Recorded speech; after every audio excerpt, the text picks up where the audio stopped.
we got to get his beautiful mug on the screen. That's what we're doing here. So Thank you, Darrin, Darrin. thank you so Beautiful much. Your beautiful Yeah. mug, my friend. Yeah. So we were talking a little bit about you as a former superintendent. You're nationally recognized as far as a leadership coach, creator of Road to Awesome, author, speaker, podcaster, the man of many trades. And we're so happy that you're here with us, bud.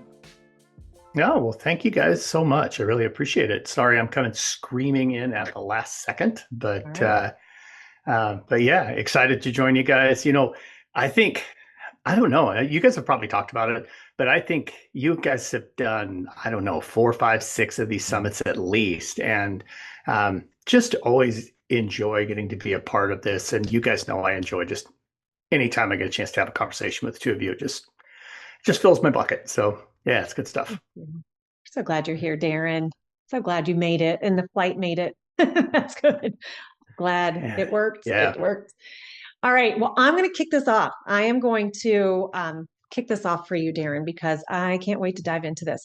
So what you do is you challenge schools to move beyond compliance toward connection, which we absolutely need. So another thing you do is you have a practical voice on leadership and behavior systems. So can you give a little background on why those two things are important?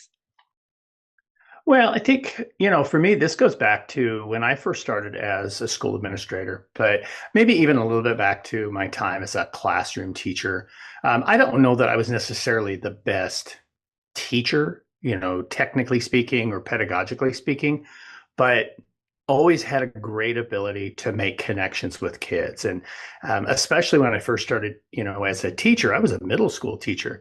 And anybody who's ever taught at the middle school level knows that if you can make connections with kids, if kids genuinely know you care about them and about them as human beings and that you want to understand them more, that they will work so very hard for you. And so that was kind of that element that I always hung on to. But as a school administrator, and you guys know this story, but I was the assistant principal hired to do discipline and attendance at the high school level, which is a totally thankless job. And obviously we talk a lot about behavior and that kind of thing. But in that particular school, we were just focused on compliance. And, the only tool in our leadership tool belt, if you will, was punishment to gain compliance. And you guys know that just doesn't work. So partway through my first year in that role, we had that staff meeting, the one where we're going to solve, what are we going to do about hats and cell phones and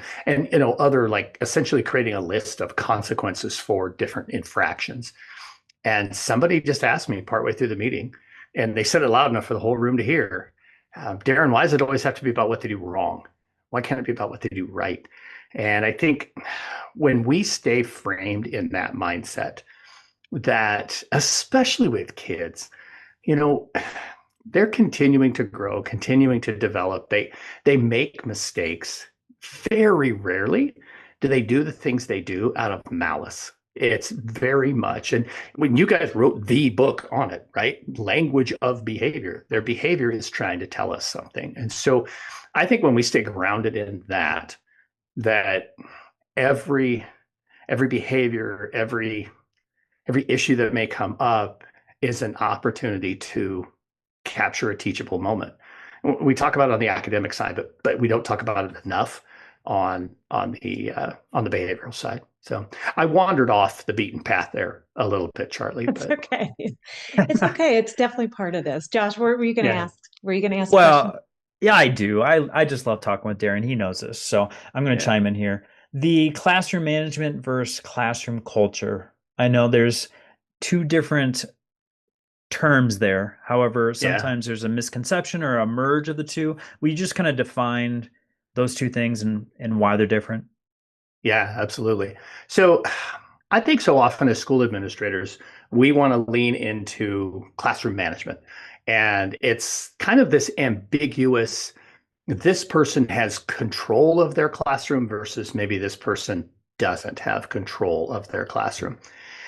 But I think there's so many different ways to go about creating that atmosphere that an administrator would come in and say, boy, this person has great classroom management. There's all these different elements. And Katie Kinder and I did a book together, Culture First Classrooms, that really captured this and wanted to challenge our readers. We wanted to challenge individuals. Heck, I wrote this book. Katie and I did this book because I teach a classroom management course at the university level, and I needed a resource. I also use your book. It's a great resource. But when we talk about classroom culture, I think it's all of those pieces that come together. It's not just the routines and procedures and your classroom expectations and how you respond when students don't necessarily meet the expectation. It's creating the environment where every student feels that they're seen and they're heard, they're valued and they're trusted, where everybody understands that the work that we're doing is taking us towards something. I think there's so many elements to that classroom culture piece. It's understanding and embracing the trauma, the challenges, the baggage, if you will, what's coming to school in a kid's backpack, and I don't mean books, each and every day. But then also understanding that from the adult's perspective too.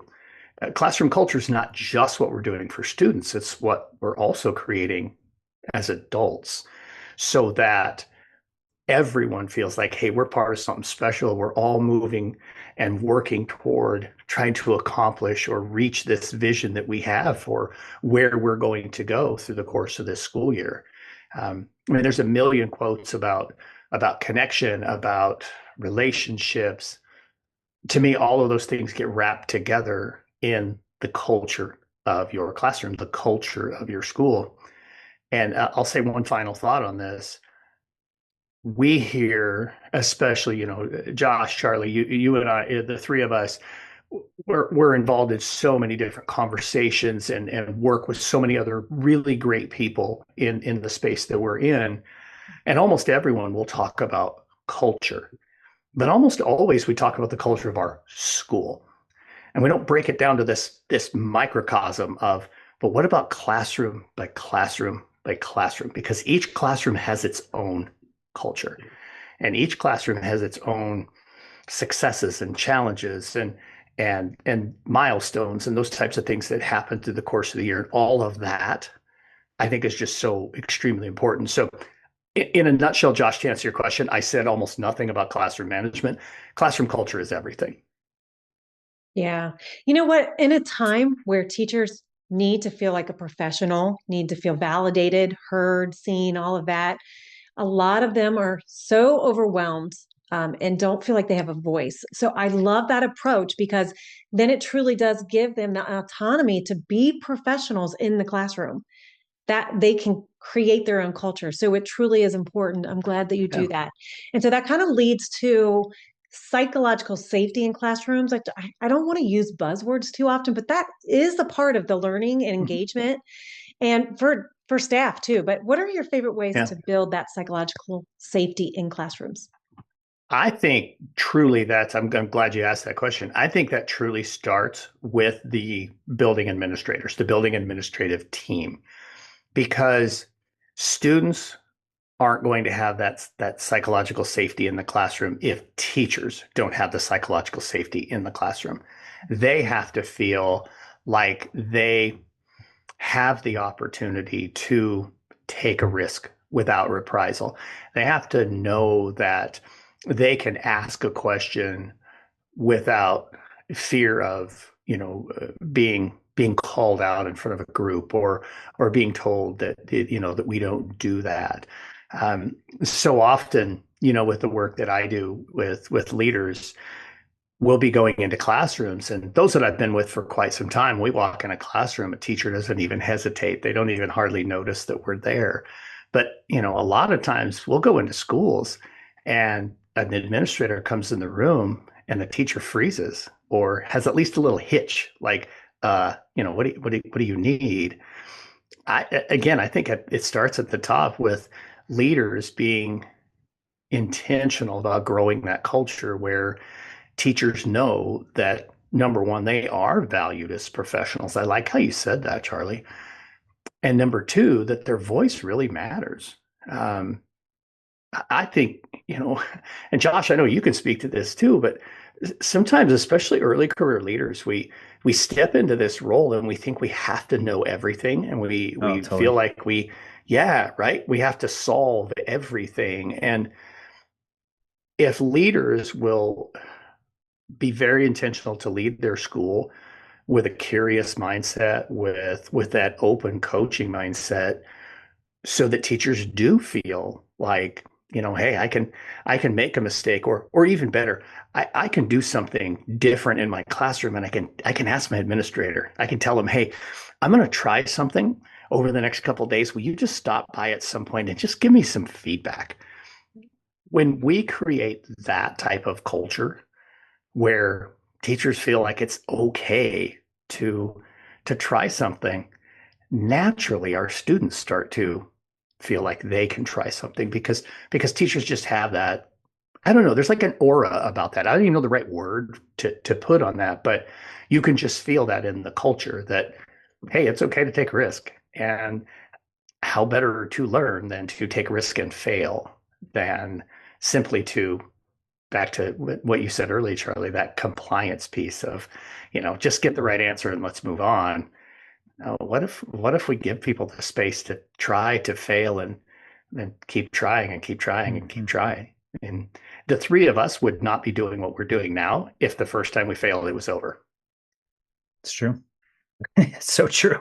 So, Darrin, you had talked about school culture, but then you said even honing down into classroom culture. Mhm. I want to know what are some things that either, and this doesn't matter title wise, but what are some unconscious culture breakers that you see either in the micro or the macro? Let's start at the micro level first. Okay. I Yeah. think I think one of the biggest culture breakers that we don't think about is when we don't address things. If we just let things slide. And I don't mean that we need to call out, a behavior or a mistake or something like that.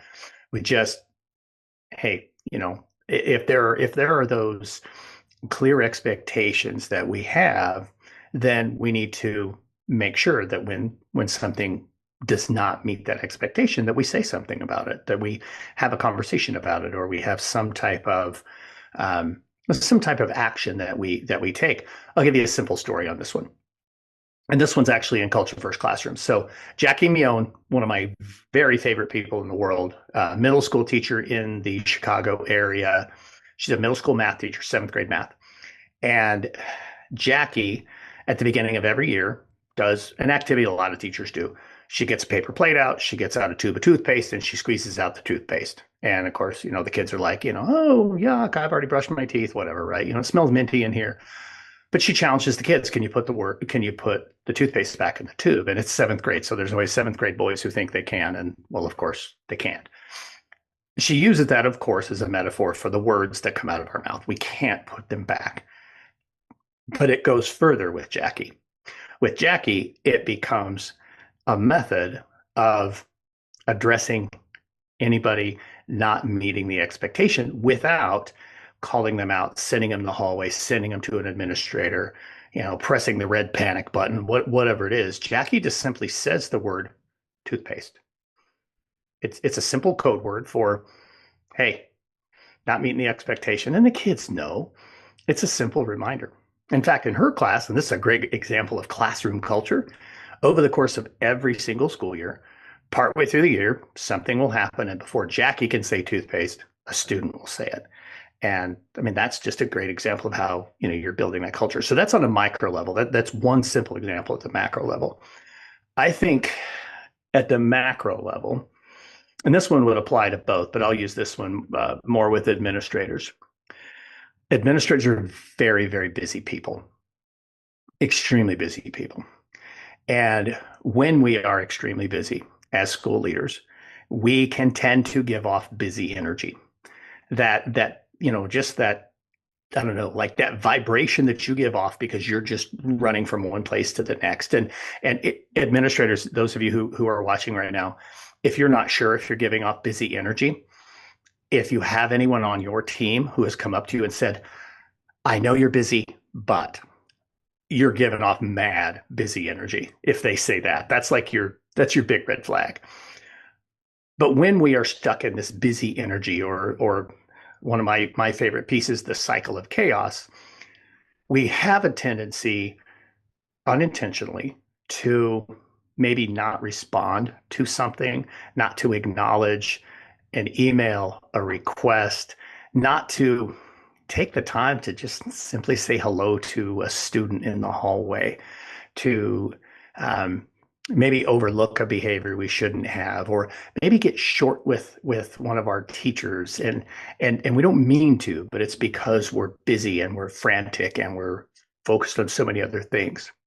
So I think at the macro level, one of those really quick to fix culture killers is for administrators to do a rapid reset. And Charlie has a million of them, but do a rapid reset, take a deep breath before you step out of the office and out into the hallways or walk into a classroom so that you can truly be focused and actually be present. When we lose our presence, I think that's unintentionally, that's a big culture killer because you guys know, and you guys talk about it too, those stories that we may create in our head that aren't true. If I don't respond to a teacher, or if I ignore a student in the hallway, or I don't email a parent back in the time frame that I say I'm going to, the story that they may be telling themselves probably goes more to a negative space. And those things just feed negatively into our culture.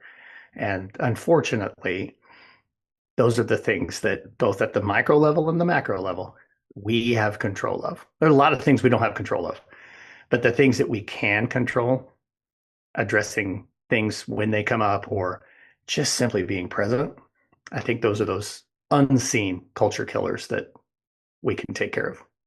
That's huge too. It's huge because people are looking for answers, Darren. And so it's so important that we understand the big picture and how it relates to the schools and the culture and the building and the individual staff. But it really is a transformation from the inside of the system out, which is what it sounds like you're saying. So I'm wondering, Yeah. our leaders, our educators, people who are here right now, they want to know, what is it that you hear the biggest behavior issue is right now, and how are you addressing it? Like, what is specifically an approach that you're taking with the teams that you work with to address their biggest concerns with behavior right now? Oh man, I could go probably three I directions with know, this I one. know you can. I mean, an easy one to go to is vapes in the bathrooms at high schools, but I'm not going to chase after that one. That one's certainly an issue. I think I think I'll take two and I'll just put them into one category. So the off-task avoidance behaviors and lack of attendance are two that I want to lump into one category.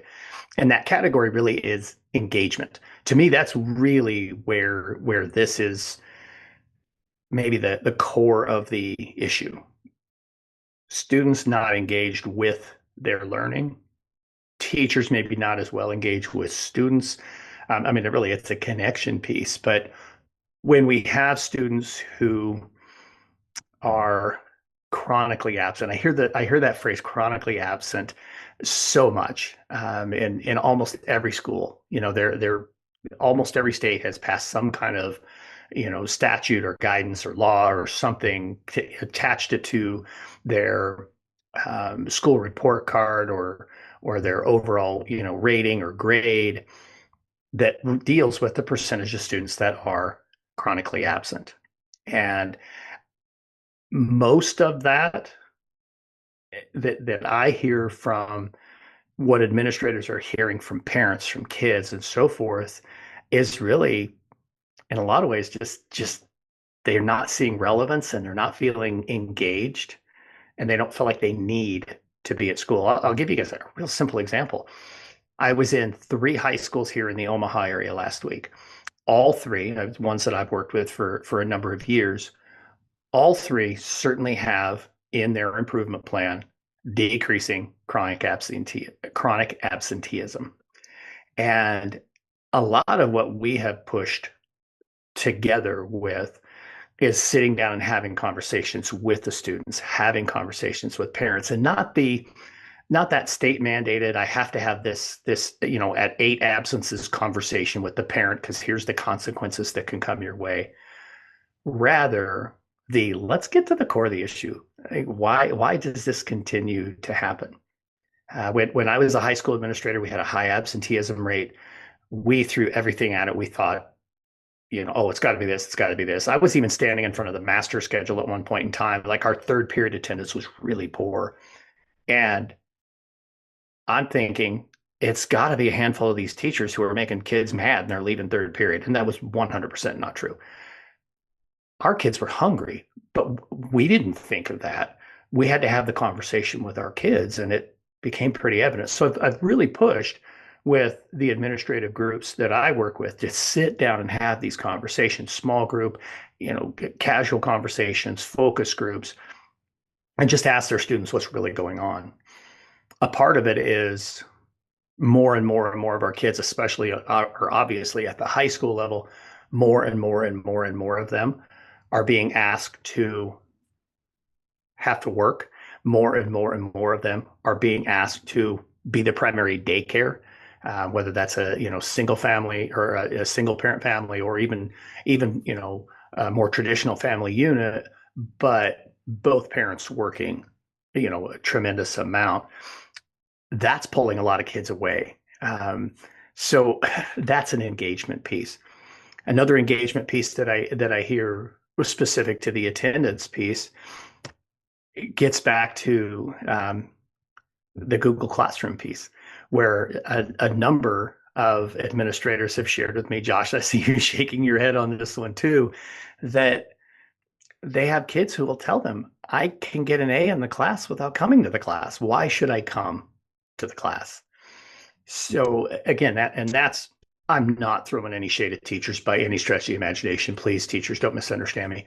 But we've allowed that pendulum to swing, I guess, maybe so far in some cases with the Google Classroom piece, that if the kid can do it all there, what is the motivation for being in the classroom? What is that key element that's in the classroom? The one thing that can bring them there has to be the connection between you and the student. That's really what it's got to be. I started this with 2 pieces, and I've really leaned heavily into the attendance piece and have lost track of the other piece. But I just think that's such a huge element, and that's the one that I'm hearing so much. And just to lump it into engagement, and maybe relevance would have been a better choice of word for me to use there, is helping students really feel truly connected to and seeing purpose in the work that they're doing. When we can do that, I think in many cases that helps to alleviate some of that. That's not going to mean that the kid doesn't still have to be a primary daycare for younger siblings, or needs to go and work in order to help the family, have the ends meet. Yeah. Well, I think that engagement piece and the connection that you were talking about before, Darrin, as far as building that culture where everyone's feeling accepted, obviously is going to be a little bit more motivation, but then also will probably solve a lot of the behavior issues that you may be seeing in that classroom. Yeah. Well, without a question. I mean, I think, we've all seen that, when kids have the opportunity to be off task, that's when they go off task. It's Totally. 1 + 1 is 2. So when we create a culture where kids are connected to their learning, where they see value in it, where the bell rings and they're like, oh man, I mean, that's what you want to create, not they're packing up 9 minutes early and lining up at the door with 7 minutes to go in the class period. And some of that's lesson design, some of that's planning, some of that is, again, just building those connections with kids, building those relationships with kids. So what they're thinking, what they're interested in, ways to find simple connections. Man, our profession is in such a great way littered with incredibly talented people who do that every single day, every single period, or every single, just, full elementary day. I make it sound like I'm talking just secondary, and I don't want that. But when we, especially this time of year, right? I did a newsletter a couple of weeks ago that I titled "The April Drift." We all kind of start to drift in April, and we're starting to count down the days, and we're starting to feel like everybody needs to go away because they're driving me crazy. And when we let that happen, that's when more of the off-task behaviors happen. That's when, we kind of, I guess, ease up on the reins, and we start to see more and more of that. And when you build a culture that, we're all in this together, we're all working hard together, we all know exactly what we're trying to accomplish, that just makes it a little bit easier than when it's, just another fifth grade class, or just another ninth grade language arts class. Yeah, for sure. Well, and it's important. I mean, you've clearly driven home the importance of culture, connection, and all of it, but tangible ways to do that. So you have a free resource to give people. We did put it in the chat. It is at thrivingeducator.com. Nope, .org/speakers. But can you tell people about it? The ebook, The Walk in Your Purpose? Yeah. So the idea with this one, all the work that I do is about really leaning into leaders. And I think it's really important that everyone understand that anyone who has the opportunity to have a positive impact on the life of a kid is a leader. It's not just somebody with a specific title.